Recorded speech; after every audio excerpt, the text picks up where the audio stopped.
Estamos a la previa de las elecciones presidenciales, de las generales, y desde hace unos años un fenómeno que sobrevuela nuestra sociedad es que se ha naturalizado que antes, los días anteriores y los días inmediatamente posteriores a las elecciones se producen corridas financieras. El dólar se dispara.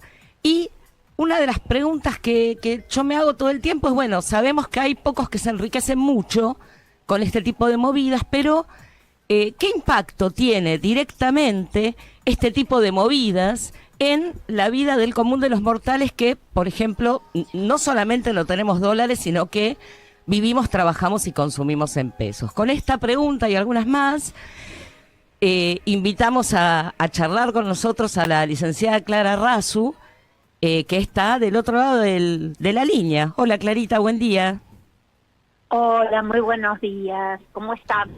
Bien, acá en la mesa con Tomás y con Charlie. Ajá. ¿Qué tal? Muy buenos días. Hola, ¿Cómo buen va, día, Clara? Gaby, ¿Bien? Tomás, Charlie. Charlie. ¿Cómo andas? ¿Bien? Suelta por ahora. Bien, Muy que bien. no es poco. No es poco. Bueno, Gabriela te dejó una pregunta ahí. ¿Qué es lo que pasa? ¿Por Sí. qué cada vez que hay un acto eleccionario aparecen estos movimientos en el mercado? De mercado. Podríamos pensar algo, ¿no? Cuando todos los argentinos nos hicimos tan adictos al dólar.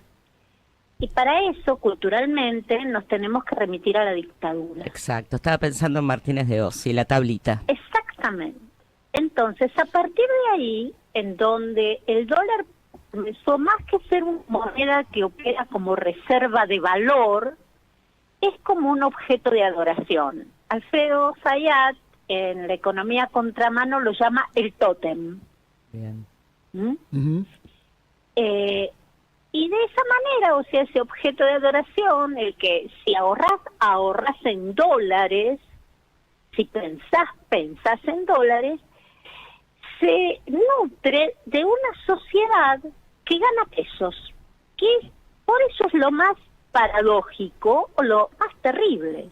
O sea, como decía Gabriela, se habla en dólares, pero una parte, gran parte de esta sociedad gana y opera pesos. ¿Mm?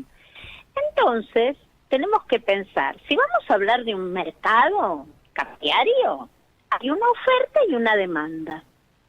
¿Quiénes reciben dólares? Los que exportan, ¿m? Los que venden sus bienes o sus servicios hacia el exterior, Ujú. ¿m? Los que nos prestan, ¿m?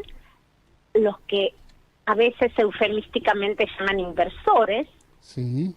esos son los que tienen los dólares. ¿Quiénes demandan dólares? Básicamente demandan dólares. Primero, los que los necesitan para producir, porque hay bienes y servicios que se producen con insumos importados, como muchos medicamentos, vacunas, etcétera. Bienes y servicios que no se producen en el país y que se deben importar. También demandan dólares quienes deben pagar deudas en dólares al exterior, ya sea privados o el Estado. Cuando vos tenés, y también demandan dólares quienes hacen turismo en el exterior o quienes guardan en dólares como reserva de valor, el dólar año. Entonces, vos por un lado tenés una oferta y por el otro una demanda. Cuando esa demanda es mayor que la oferta, el tipo de cambio sube. Esa es la explicación de mercado. Ujú. Claro, esa sería la Ahora. teoría. La teoría. Ahora, ¿por qué aumenta el precio? ¿Por qué se alienta el tipo de cambio? Pues nosotros tenemos un tipo de cambio oficial que es al cual se importa, ¿m? Y al cual cobran los exportadores, con algunas diferencias en cuanto a dólar soja, o sea, algunas ventajas que se dieron en el marco de la sequía o en el marco de complicaciones de pagar en un dólar un poco más alto, ¿m? Para que liquiden, para que nos vendan sus dólares.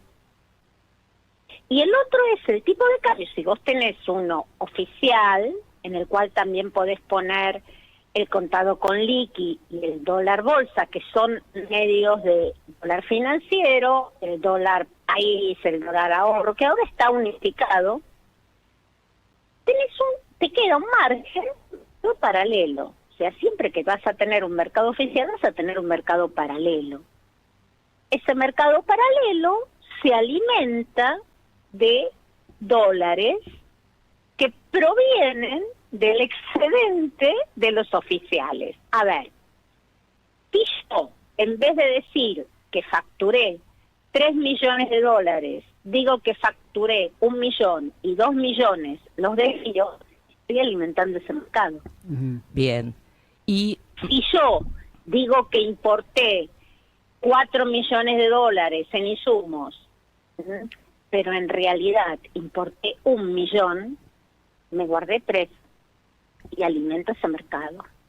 Esa operación es lo que se llama subfacturación de exportaciones y sobrefacturación de importaciones. Y eso ya no es legal. bien, como Entonces, vos ahí tenés un lugar de oferta. Por otro lado, operadores que dicen, bueno, ¿cómo creás en una sociedad altamente dolarizada, en una economía con mucho privilegio a lo financiero, una movida que aliente expectativas negativas? Aumenta el dólar. Entonces, genero movidas, o sea, de poner menos dólares a la venta, y alentar, por otro lado, decir, bueno, el peso no vale nada, es un excremento, compren dólares. Por un lado, restrinjo la venta, por el otro, aumento la demanda. Y ahí tengo una corrida. Peligrosa, porque cuando se inicia una corrida, no sabés cuándo termina. ¿Viste cuando tirás una piedra en el agua y empiezan las ondas? ¿Cuándo se termina? Cuando esa corrida no se transforma en una corrida bancaria, todo el mundo va a sacar la plata de los bancos y va a comprar dólares.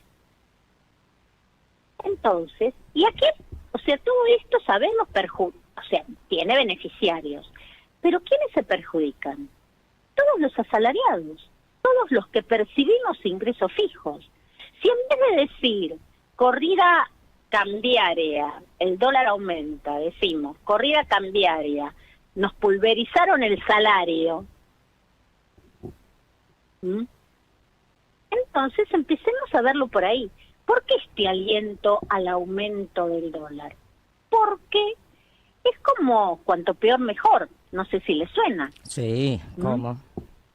Entonces, cuanto peor mejor, cuanto más alto sea el tipo de cambio, los supuestos planes de la dolarización serían más factibles. Claro que esa dolarización, que se hace sin dólares, también se va a hacer sin salario. Está bien. Y otra cosa que de lo que veníamos hablando, bueno, era esto, ¿no? ¿Cómo impacta en el común de los mortales que no tenemos dólares? Pues digamos que las corridas le sirven a quien tiene dólares, pero quien tiene muchos dólares, ¿no? Al que tiene Muchos 200, dólares. 300 dólares en su casa. Y, No, obviamente, ¿no? Y por otro lado, esta cuestión que también ha venido circulando como explicación mucho, que tiene que ver con lo que vos decías, era que, bueno, justamente, si tu proyecto es dolarizar sin dólares, porque de hecho, sin dólares en el Banco Central, lo que necesitas es que el dólar sea muy caro para licuar salarios y todo tipo de erogación, para que necesitar pocos dólares para cubrir eso, ¿no? Que eso sería un poco lo que pasaría. Pero por otro lado yo estuve... Sí. no, y agrego algo, pero también licúa el valor de las empresas. Exacto. Que de eso no se Entonces, habla. De eso no se habla, porque podrían venir capitales extranjeros y comprar empresas argentinas por chaucha y palito. Y de eso no se habla. Y de eso no se habla. Y otra cuestión es que tiene que ver con esta cuestión del lucro desmedido, este fenómeno que se ha dado en aumentos de productos de consumo masivo como yerba, azúcar, aceite, arroz, que han aumentado muy en los interanuales, 2 o 3 veces lo que ha aumentado la inflación interanual y el dólar y todo. O sea, digamos que ¿podemos pensar en alguna herramienta de los estados para tener algún tipo de control sobre esto desde lo económico? Sí, por supuesto. O sea, en principio todo lo que es un bien exportable aumenta cuando aumenta el tipo de cambio. Pues yo te puedo decir, no, pero tiene que aumentar con el tipo de cambio oficial. Mira, el almacenero de la esquina, él no le da pelota, perdón por la expresión, al tipo de cambio oficial. Él ve que aumenta el dólar y aumenta el precio. No digo que la culpa de los aumentos de precio la tengan los almaceneros. En realidad vos tenés pocos productores de alimentos. Esos pocos productores de alimentos te manejan el precio. Entonces, los controles tienen que ir a esos productores de alimentos. O sea, siempre el control de precios es un elemento fundamental, pero un control de precios inteligente. Tengo que ir a la fuente, les tengo que controlar los costos que justifiquen los aumentos de precios. Y con eso, con observar sus balances, alcanza, porque los balances son públicos, Exacto. Los balances no son privados. Y las empresas productoras de alimentos, que son muy pocas, son todas sociedades anónimas y publican sus balances en el mercado de valores, porque cada 3 meses tienen que publicar balances, es una exigencia legal. Y son públicos esos balances. Entonces, ahí hay que controlar los estados contables, el balance y cuánto aumentaron sus costos que justifiquen esos aumentos y cuánto aumentó la rentabilidad. Porque la historia viene por ahí. Porque, como bien vos decías, los precios de los alimentos aumentaron 3 veces por encima de la inflación. ¿Y sabés qué? Aumentaron también 3 veces por encima de la emisión monetaria. Exacto. Y 3 veces por encima del valor del dólar blue. Exacto, del paralelo. El paralelo, informal. Claro, y ese es un dato, porque digamos que el arroz es un consumo, el arroz, el azúcar, la yerba, son consumos que están más allá de lo que pueda afectarte o no la posibilidad de ir a comprar o vender dólares en una corrida. O sea, Sí, tiene que ver con nuestros consumos tampoco diarios. es cuestión de acumular en arroz como no lo es en acumular en atún, ¿no? Pero... Exacto. Y- No, por eso mismo, o sea, hay algo fundamental, y eso es una restricción que tiene nuestro país históricamente. Nosotros exportamos que comemos. Ujú. Exportamos que comemos. Claro, exportamos productos que son comida. Ah, claro, sí, exportamos alimentos, somos es una de nuestras Entonces, cuando vos principales. tenés una ventaja comparativa en el exterior, te repercute enseguida en la canasta alimentaria. Por eso son muy importantes las retenciones, Bien. Exacto. porque son una herramienta para evitar que cada vez que se dispare el tipo de cambio, nosotros tengamos que pagar 3 veces más alimentos básicos como pueden ser arroz, fideos, bueno, ni hablemos de los lácteos, ya tampoco vamos a hablar de la carne. Ni de los frescos, Bueno, ni de las papas, ni los tomates. nada. Claro. Bueno. Otro de eso no se habla. Otro de eso no se habla, porque siempre que se habla los precios cuidados, es una buena herramienta los precios cuidados, pero una mejor herramienta es este control de los costos, porque tengo pocos productores, es un mercado oligopólico, pocos productores. Entonces, pocos productores actúan como monopolio, acuerdan los precios. Exacto, sí. Y después reparten ganancias extraordinarias. Ahí está. La madre de todas las batallas, las ganancias extraordinarias de los que producen nuestros alimentos. Y cuando digo alimentos, también incluyo, por ejemplo, elementos básicos de limpieza.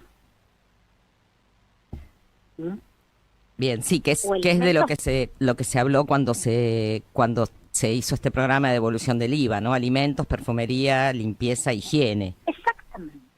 Exactamente. Bueno, higiene y limpieza. Es más, en higiene y limpieza hay un alto componente de importación. Los principales productos de higiene personal son absolutamente importados. Ahí hay algo que tenemos que hacer. O sea que evidentemente el camino en el mediano y largo plazo es la sustitución de importaciones y la desoligopolización, mira que lo dije Sí, bien, qué difícil, ¿eh? del Bien, mercado. bien, ¿Mm? bien. O sea que O sea, darle soluciones hay. acción a otros productores, pequeños y medianos productores, cooperativas, economía solidaria, empresas recuperadas. Hay que ampliar la oferta de bienes y servicios. Bien, y sin tenerle miedo a que se enojen los Procter & Gamble de este mundo. Exactamente, sin tenerle miedo a los oligopolios, porque no hay duda que tienen poder, pero el Estado tiene más poder y los consumidores tenemos aún más poder. Bien. Bueno, muchísimas gracias, Clary. Nos quedamos por lo menos con con una idea de que, parafraseando con poca felicidad, hay luz al final del túnel. O sea, en realidad hay... Me encantó. Sé que es poco feliz, pero bueno. Pero no, pensar Bueno, de que pero hay que encontrar hay decisión... la felicidad aún en antiguas tristezas. Oye, estoy Me filosófica. encantó, me encantó. Me la voy a guardar. ¿Mm? Me la voy a guardar. Guárdeselo. Es para ustedes un abrazo gigante. Abrazo. Y nos estamos escuchando. Muchas gracias. Hablamos con Clara Rasu, licenciada en Economía, magíster en Ciencias Sociales y docente de Macroeconomía, docente de la Universidad Pública, formada además en la Universidad Pública. Un placer. Y bueno, decisión política, control de la cadena de formación de precios y sustitución de importaciones, ¿no? Con la mirada puesta en los productores y las economías regionales, nacionales, pequeñas y medianas. A los problemas económicos del país lo que hay que ponerle es cada vez más política. Tanda y volvemos. Freeway 90.7, En Tránsito 93.9, La Uniradio 91.7, las radios que integran